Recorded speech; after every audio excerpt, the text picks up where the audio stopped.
I've told you many stories about my life. I mean, you sort of know what's been happening to me. I've been very busy, and I've had a lot of different people, and it was only recently that we both sort of found ourselves in the, together again, or in that situation again, where we were both single.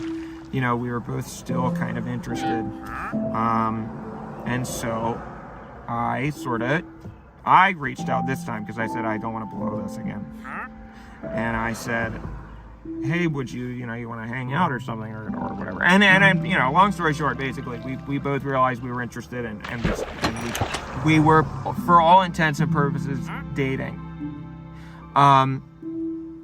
And I was looking for a job because I had gotten fired, remember, from Target for my cocky one boing boing joke, which, if I could go back to that day and pluck the phone out of my hand before I sent that, I would. But anyway, I was looking for a job, and she worked at this sort of, I guess you could call it a marketing firm. That's sort of what, if you're a social media person and a comedian, that's really your only option for a real job, is to go into marketing. So that you can sell your soul to make other people money. But I needed to pay rent. So she was like, I'm sure that I can get you, one look at your social media and they'll hire you on the spot. I'm sure I can get you in there with the boss. So I said, yeah, that'd be great. I mean, and she said, yeah, it'll be so fun because we can work together. And I, on the surface, was like, yeah, but inside, I always made it a rule for myself, don't SHIT where you eat, because I think that working with your significant other is a very, very bad idea. Some people can do it, but I'm not that type of person, because I just have so many insecurities and all of these things, and now we're seeing why. The phone almost fell off that steering wheel again. So she said, yeah, it'll be great. The only thing is that, Steve works here too.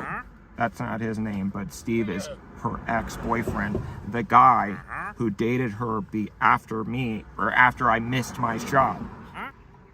And Steve and I had sort of previously been friends, but not really. We were sort of acquaintances, And she said, the only thing is that Steve works there, and we're sort of in a little bit of a pickle, because the boss, it's only the three so it's the boss, my girlfriend, her ex, are all in this tiny little office. And she said, here's the problem. The boss thinks that we are still dating because we broke up, and we did not want to tell the boss because we thought that she would fire us if we told her that we had broken up, because we got hired as a couple. And so I said, okay. I mean, that should have been a red flag to me right at the beginning, but when you're in love and you're just like, okay, sure, whatever, just get back on that thing, So I sort of said, okay, well, so what? What does that mean? She said, well, that means that,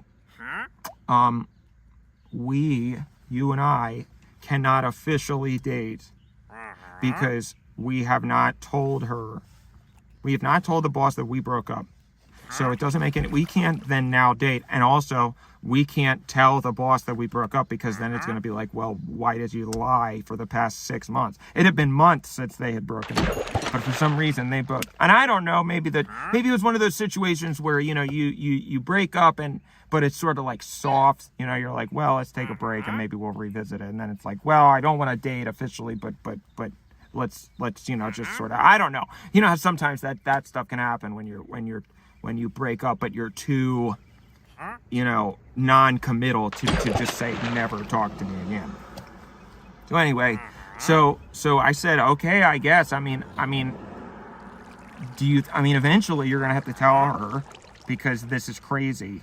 And she said, yeah, I know, we're going to do it. We're just waiting for it's not the right time yet,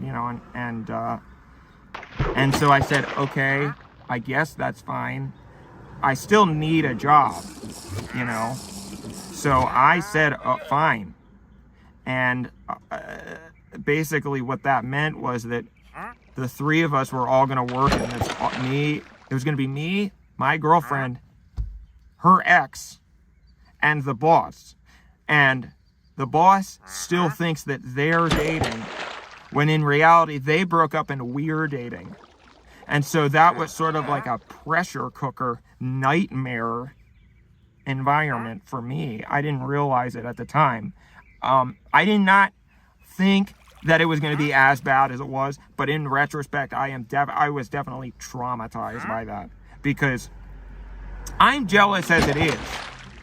So now being trapped in a room all day where I'm over in the corner and they're the work couple, you know, and they're sort of trying to keep up. It was a very strange situation. But, you know, this girl and I, we really liked each other. So I said, okay. And the job was awful. It was miserable. I felt sick to my stomach, even knowing that they were in the same room, let alone this whole Shakespearean play that they're putting on all day. And the very first day, I was like, I cannot do this. But it's too late. I need to pay rent. And I can't just now be like, well, I quit. You know, day one. Where else am I going to get another job?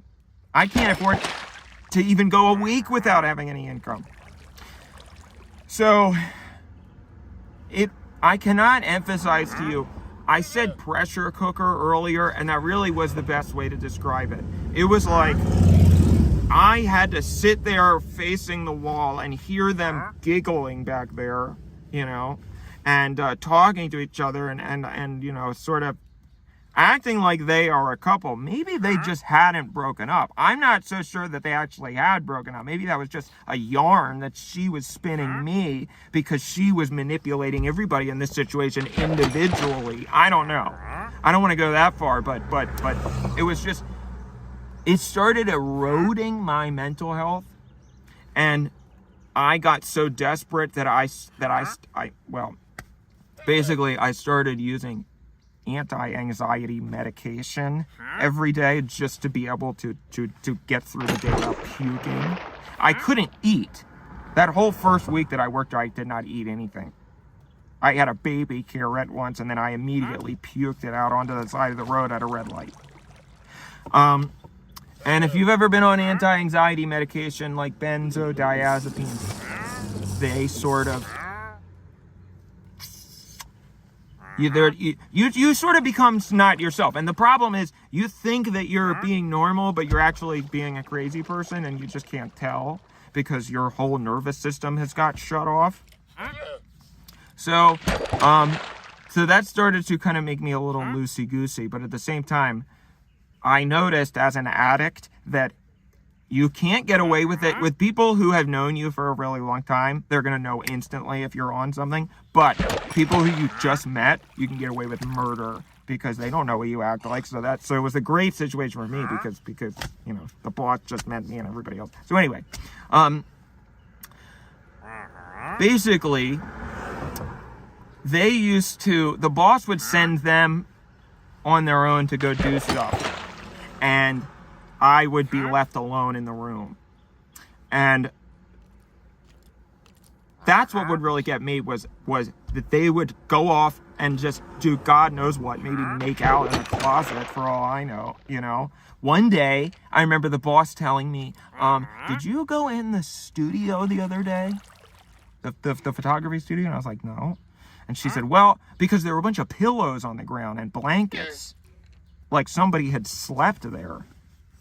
And I said, well, I don't have any reason to sleep there. I wasn't working on anything last night. And so she was like, okay. And so then that sort of started to get me spiraling, because I was like, well, was that them? You know? I'm just trying to paint a picture of where my brain was at. I was very paranoid, and I didn't feel like I could trust anybody, and I was sort of scrappy